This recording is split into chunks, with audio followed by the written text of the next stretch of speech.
Gaga. It means silly, crazy, like ecstatic. Look it up. I want to tell the story about, using that word, but I couldn't remember of anything until I remember one of my business partners, Presley, the coach. And he was actually a coach. And this guy, you hear all these success stories on here online and YouTube and other platforms about someone who made it big and they worked hard and they did all this stuff. And you see all their cars and how they lavish or whatever. And you never get to hear about other stuff. Let me tell you a story behind the scenes. So, Coach, like I said, he was a coach for many years, and he didn't. His dreams of being a Dallas Maverick coach didn't fall through. It just didn't plan out, and so he was looking for a job, and he is putting his resume in and looking through the paper, and he's seen this ad. It said, hiring for the Detroit Zoo. So he's like, So he calls him. He's like, hey, it says right here in the ad that you're hiring. He goes, if you can make it down here right away, we'll interview you. So he's like, okay. So he dropped everything, grabbed his keys, got in his car, just his mirrors. He pulls out of the driveway and just hauls butt. I think he ran through 3 or 4 go lights. And, well, some people call them stoplights, but it's near here or there. It's, you can actually stop at those and relax. You don't have to be all like, go, go, go, go, go. And, but, if you take your time, and just kind of mellow out, it will work out. But, after a couple changes, of colors, you probably want to go. Anyways, he's flying through 4 or 5 go lights, and he pulls into this place and slides right into this parking place. He opens his door and immediately heads towards the entrance of this place, and he opens the door and he says, hey, I'm here for the interview.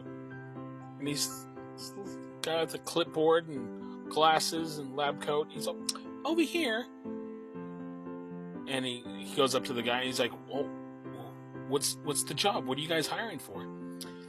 He's like, well, we had this unfortunate thing. One of our gorillas died, and we're needing someone to dress up in a suit and just go out and perform every few minutes. That's it. Presley looked at him. Coach looked at him and was like, hey, no way I'm doing that. I've done a lot of things, crazy stuff, but I ain't doing that.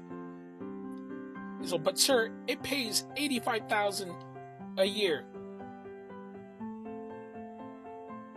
Hey, count me in, he said, and he got all excited. He's like, heck yeah, I'm doing that.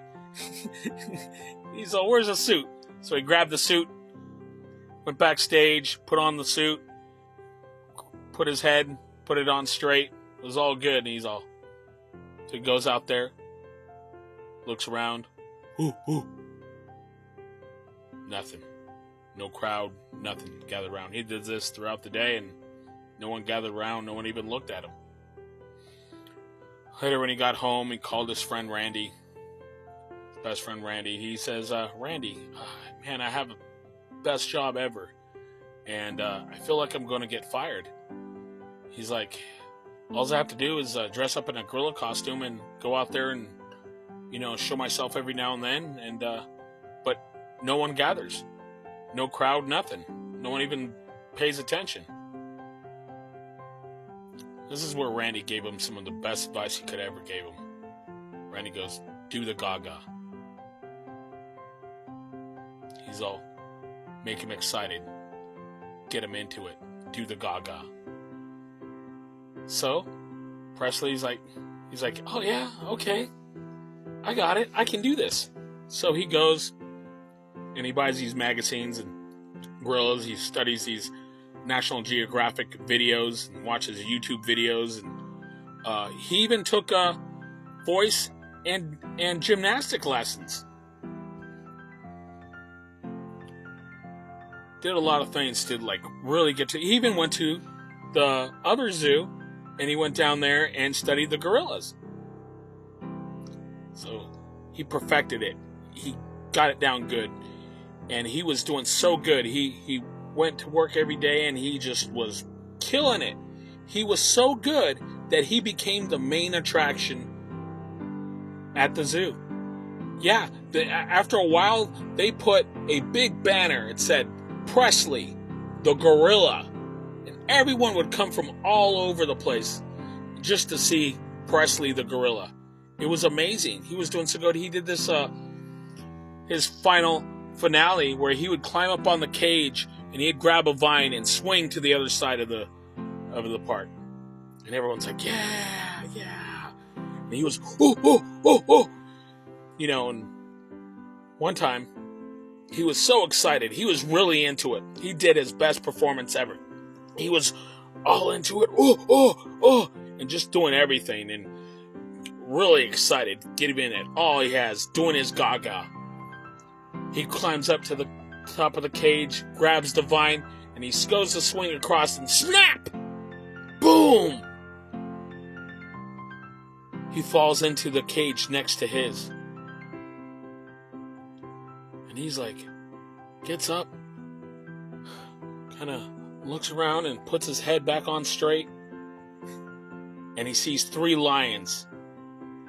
Their teeth glistening, their claws just glistening.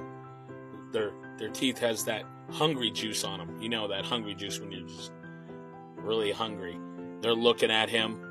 They start walking towards him. He starts moving back. They start walking towards him. He starts moving back. He's like, oh no, I better say something before I get eaten. He's like, help, help.